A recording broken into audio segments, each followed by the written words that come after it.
Guys, welcome to Jurassic Room. I'm also watching Monster Week real quick. Alright, so oh, I remember now what I was going to say in the past two videos. I have a I'll save that for the the update. If I can find my pen. Where's that book that I'm writing in? Oh, got it. There it is. Okay, where did my pen go? Man, my back. Well, I'm working on a book right now. It's not any of my story books, but it is it's an encyclopedia that I'm working on, just mainly for myself. Okay.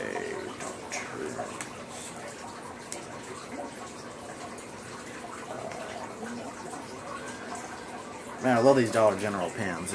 They work awesome.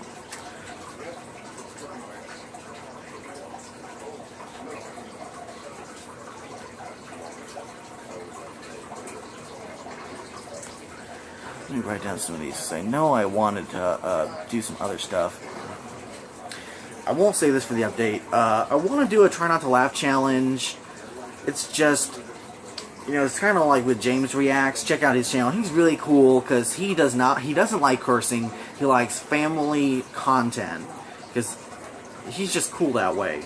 So check out his channel. I mean, he's the most family-friendly YouTube channel besides me you can probably find on YouTube. He doesn't like cursing, but he does trailer reactions and all of that. But we try not to laugh challenge. You know, there's just so many. There's no family-friendly ones unless you go like for an animal compilation or something like that. There's one binder I know that doesn't really do anything real bad. Is David or Daniel Bowen? I'm screwing up his name right now. I don't want to say anything bad about him, but you know the kid. He's kind of a redneck. But it's pretty funny. It's like simple comedy, but it's stuff you can appreciate and it's funny. But, you know, with the other try not to laugh challenges, you got people throwing the N-word around, you got just profanity everywhere, and then you got sexual innuendos all the time. So it's really hard to find a try not to laugh challenge that's funny, but yet family entertaining. Because, you know, like Reaction House, when they did videos, I'm still subscribed to them, but they haven't really done anything in a long time. And I think they quit reaction videos. Now they're just traveling. But they tried to do a few try not to laugh challenges and all that, and it wasn't exactly, they didn't really find it appropriate. And, no. So anyway, let's get on with honest trailers for X-Men the Animated Series. I used to love the series when I was a kid. I forget the voice actor who played Wolverine, but man, he's like to me, the second best Wolverine voice we've ever heard, next to Steve Blum. I remember when I was a kid, I used to say, "You piece of gutter trash," because that was like his curse word in the animated series. Man, that show though, it touched on everything like in the X-Men universe. I mean, it covered all of its bases. And I got the comic for the first episode of that, when Jubilee is chased by Sentinels, and people are just... So, does that count as... Is that racist for a mutant? I guess that is, maybe. Anyway, remember to like, comment in my back, and subscribe. No, not all that. Anyway, do like, comment, subscribe. Let's check out this video. As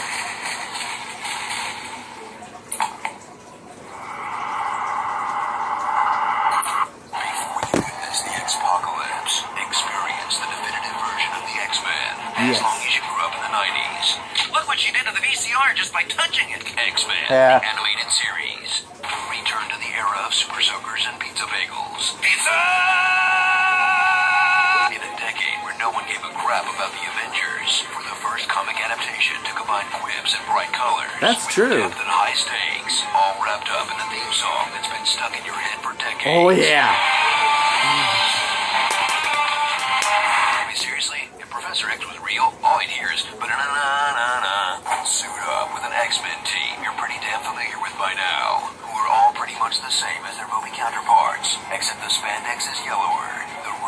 sexier, and Jubilee is a main character for some reason. Because what the X-Men really need is a mall rat with the power of sparkles. Stop trying to make Jubilee happen, show. It's not gonna happen. Return to the mid-90s on Fox, where in between reruns of Ink the Cat and Power Rangers, you watch the X-Men bring classic storylines to life. Mission accomplished, buddy. Okay. Like the Phoenix Saga that was so much better than X3. Yeah. Days of Future Past that's as good as Days of Future Past. And a weapon... Hold on 1 second. Man, I hated the Tick. That was such a stupid superhero show. I forgot what I was going to say earlier. But yeah, X-Men was like the biggest thing in the 90s. It was way bigger than any other superhero. Because they did like a test run back in the 70s for the show. And it showed Magneto escaping, having Planet X and all of that. Or, what was it? Asteroid X. And the X-Men made appearances in TV shows back in like the 60s, 60s or 70s, when they did Spider-Man and His Amazing Friends. Because you had the X-Men Ice Boy, and then they met up with the other X-Men. You had in that episode, you had Wolverine, Cyclops, Jean Grey, and you had Red Wolf and Nightcrawler. I smell brimstone. Trying to recreate that stereotypical Native American accent they had in the old TV show. And man, during this show in the 90s, because I also watched the Spider-Man the animated series, they had that crossover episode where you had Spider-Man's looking for a cure because his mutation, you know, is taking over and he turns into Man-Spider later on. But he had the X-Men come in, and he had like all the, you know, he gets into the Danger Room. You got Gambit, Jean Grey, Jubilee, Rogue, Wolverine, Cyclops, there's a few others, Beast. I mean, that was those were some great episodes. And then you had that other episode in Secret Wars where he brought Storm to the planet. I forgot what planet it was. I think it was Planet X, wasn't it? I have a Secret Wars comic right here. Anyway, let's check out the rest of this. Next episode that's so much better than Wolverine Origins. You'll almost give them a pass for the half-ass season 5, where they moved the production to the Philippines. To get the other half of the crystal is waltz right into Magnus's fortress. Yeesh. Don't get any ideas, Singer. Prepare for I can't remember that. About so much more than fighting supervillains. It's also about fighting prejudice. No more mutants! No more mutants. That's true. Of all stripes are defeated by a stereotypical Southerner. Lalandra's out cold and leftover husband. Stereotypical Cajun. There's always more gators in the bayou. Stereotypical Russian. До свидания. And stereotypical German. Of course, Fräulein. Because nothing defeats stereotypes like a different, more powerful stereotype. So gear up for this 90s cartoon that's great despite being very much a product of its time. Surrender, mutant. Of course. You got me. That might be the second best superhero series ever made. And when first place is Batman, second place ain't half bad. Starring Sentinels sucking at their jobs. Oh, what did they say about Batman? I didn't hear. I am still good. Storm yelling at nature. I summon the Arctic winds. Rain, wind, Sauron. lightning, thunder. Awesome Easter eggs. His name is Cable. Assassin. It's Miss Marvel.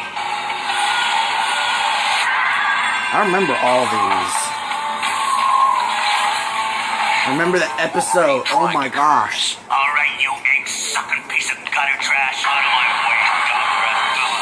You piece of alien gutter trash. Cliffhangers. Nah.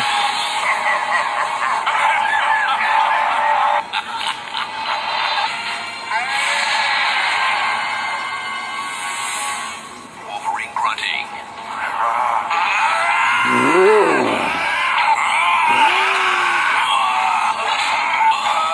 Nah. Scott and Jean yelling each other's names. Scott. Jean. Ugh. Scott. Scott. Jean. Scott. Scott. Jean? Jean?